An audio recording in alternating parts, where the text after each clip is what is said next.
ओम शांति। 22 सितंबर 2025 प्रातः कुंडली। मीठे बच्चे, अपने दिल पर हाथ रखकर पूछो कि बाबा जो सुनाते हैं क्या हम सब पहले जानते थे। जो सुना है उसे अर्थ से सहित समझकर खुशी में रहो।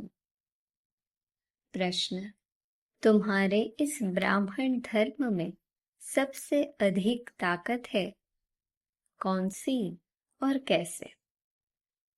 तुम्हारा ये ब्राह्मण धर्म ऐसा है जो सारे विश्व की सद्गति श्रीमत पर कर देते हैं। ब्राह्मण ही सारे विश्व को शांत बना देते हैं। तुम ब्राह्मण कुलभूषण देवताओं से भी ऊंच हो। तुम्हें बाप द्वारा ये ताकत मिलती है। तुम ब्राह्मण बाप के मददगार बनते हो। तुम्हें ही सबसे बड़ी प्राइज मिलती है। तुम ब्रह्मांड के भी मालिक और विश्व के भी मालिक बनते हो। ओम शांति। मीठे मीठे रूहानी सिके लधे बच्चों प्रति रूहानी बाप बैठ समझाते हैं। रूहानी बच्चे जानते हैं रूहानी बाप एक ही बार हर 5000 वर्ष के बाद आते हैं जरूर।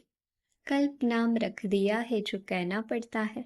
इस ड्रामा की अथवा सृष्टि की आयु 5000 वर्ष है। ये बातें एक ही बाप बैठ समझाते हैं। ये कभी भी कोई मनुष्य के मुख से नहीं सुन सकते हैं। तुम रूहानी बच्चे बैठे हो, तुम जानते हो बरोबर हम सभी आत्माओं का बाप वह एक है। बाप ही बच्चों को बैठ अपना परिचय देते हैं जो कोई भी मनुष्य मात्र नहीं जानते। कोई को पता नहीं गॉड व ईश्वर क्या वस्तु है। जबकि उनको गॉड फादर बाप कहते हैं तो बहुत प्यार होना चाहिए। बेहद का बाप है तो जरूर उनसे वर्षा भी मिलता होगा। अंग्रेजी में अक्षर अच्छा कहते हैं हेवनली गॉड फादर। हेवन कहा जाता है नई दुनिया को और हेल कहा जाता है पुरानी दुनिया को। परंतु स्वर्ग को कोई नहीं जानते। सन्यासी तो मानते ही नहीं। वह कभी ऐसे नहीं कहेंगे कि बाप स्वर्ग का रचयिता है। हेवनली गॉड फादर ये अक्षर बहुत मीठा है और हेवन मशहूर भी है। तुम बच्चों की बुद्धि में हेवन और हेल का सारा चक्र सृष्टि के आदि मध्य अंत का बुद्धि में फिरता है।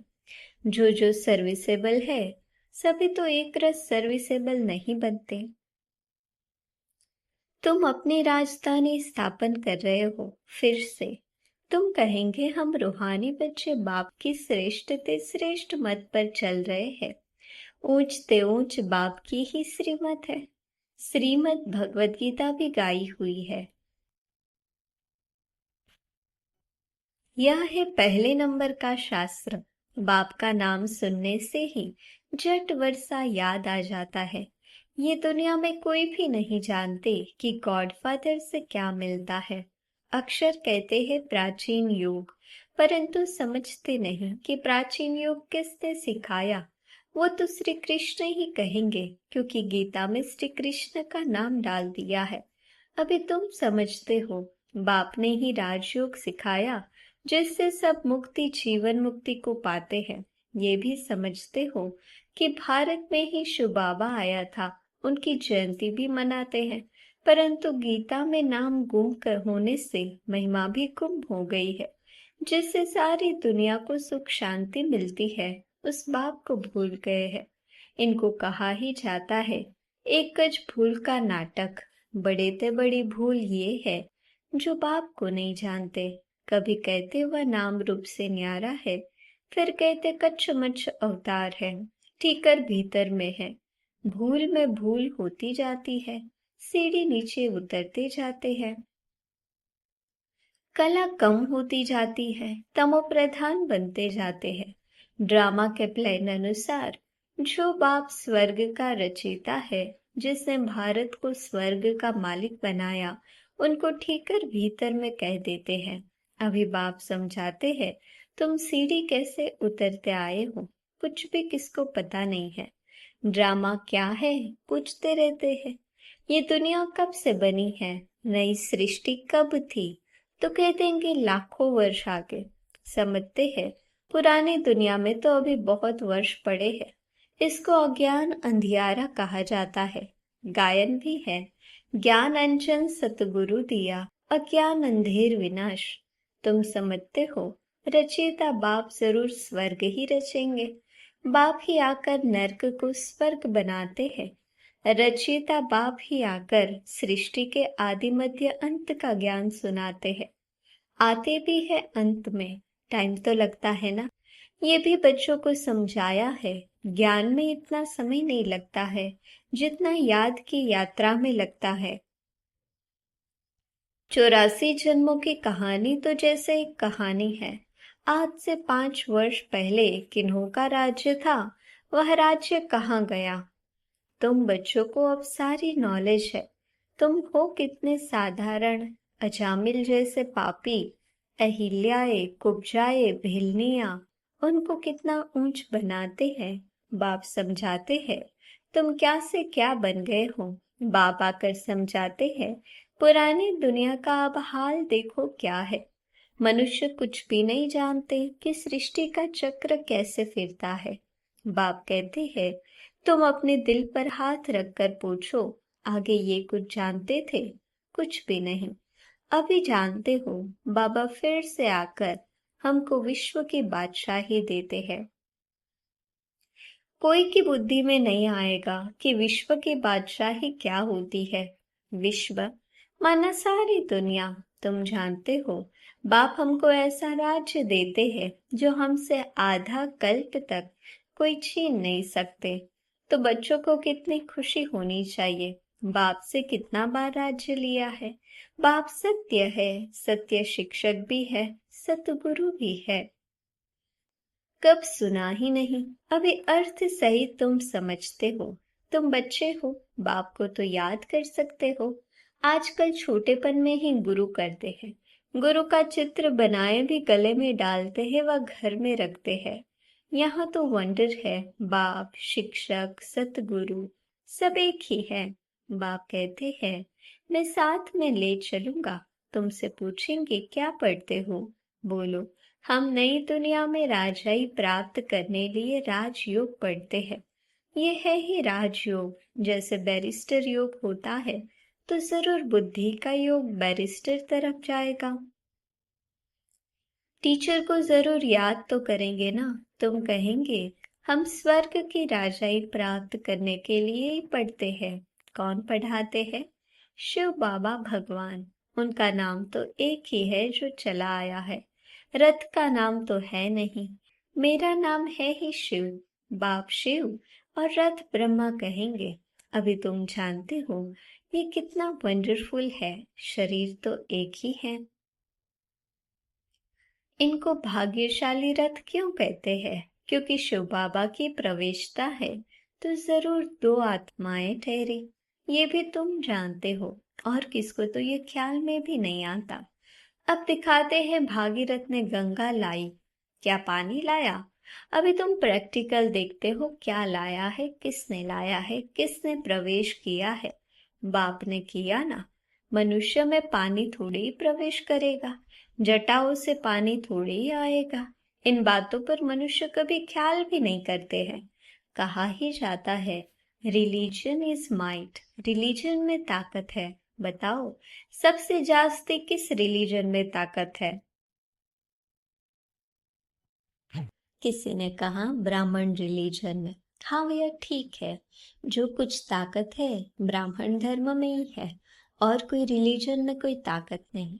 तुम अभी ब्राह्मण हो, ब्राह्मणों को ताकत मिलती है बाप से, जो फिर तुम विश्व के मालिक बनते हो। तुम्हारे में कितनी बड़ी ताकत है। तुम कहेंगे हम ब्राह्मण धर्म के हैं, किसकी बुद्धि में नहीं बैठेगा। विराट रूप बल बनाया है, परंतु वह भी आधा है।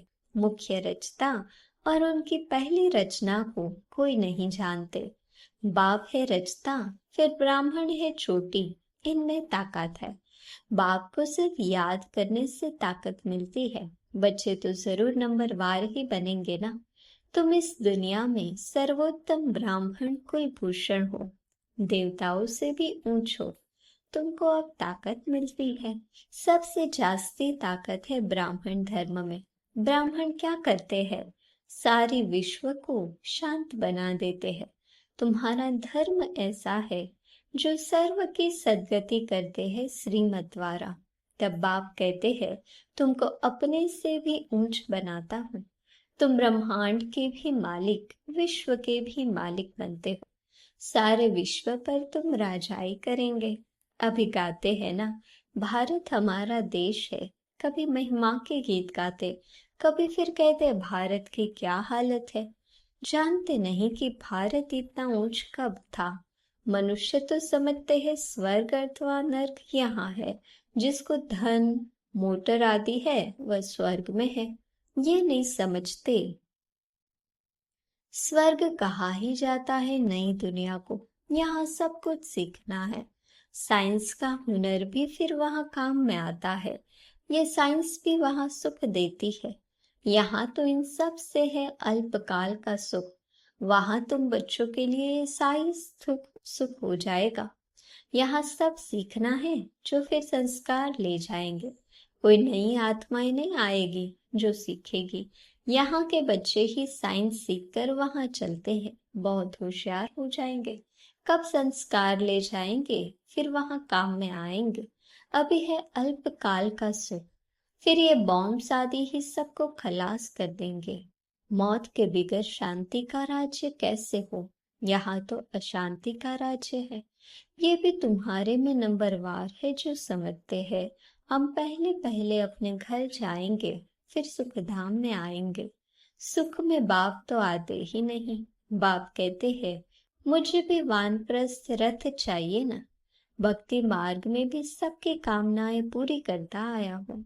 संदेशियों को भी दिखाया है कैसे भक्त लोग तपस्या पूजा आदि करते हैं। देवियों को सजाए पूजा आदि कर फिर समुद्र में डुबो देते हैं। कितना खर्च होता है। पूछो ये कब से शुरू हुआ है, तो कहेंगे परंपरा से चला आया है। कितना भटकते रहते हैं। यह भी सब ड्रामा है। बाप बार बार बच्चों को समझाते हैं, हम तुमको बहुत मीठा बनाने आए हैं। ये देवता ये कितने मीठे हैं। अभी तो मनुष्य कितने कड़वे हैं। जिन्होंने बाप को बहुत मदद की थी उन्हों की पूजा करते रहते हैं। तुम्हारी पूजा भी होती है, पद भी तुम ऊंच प्राप्त करते हो। बाप खुद कहते हैं, मैं तुमको अपने से भी ऊंच बनाता हूँ। ऊंच ते ऊंच भगवान की है श्रीमत। गीता में भी श्रीमत मशहूर है। श्री कृष्ण तो इस समय बाप से वर्षा ले रहे हैं। श्री कृष्ण की आत्मा के रथ में बाप ने प्रवेश किया है। कितनी वंडरफुल बात है। कभी किसकी बुद्धि में आएगा नहीं। समझने वालों को भी समझाने में बड़ी मेहनत लगती है। बाप कितना अच्छी रीति बच्चों को समझाते हैं। बाबा लिखते हैं, सर्वोत्तम ब्रह्मा मुखवंशावली ब्राह्मण। तुम ऊंच सर्विस करते हो तो ये प्राइज मिलती है। तुम बाप के मददगार बनते हो तो सबको प्राइज मिलती है नंबरवार पुरुषार्थ अनुसार। तुम्हारे में भी बड़ी ताकत है।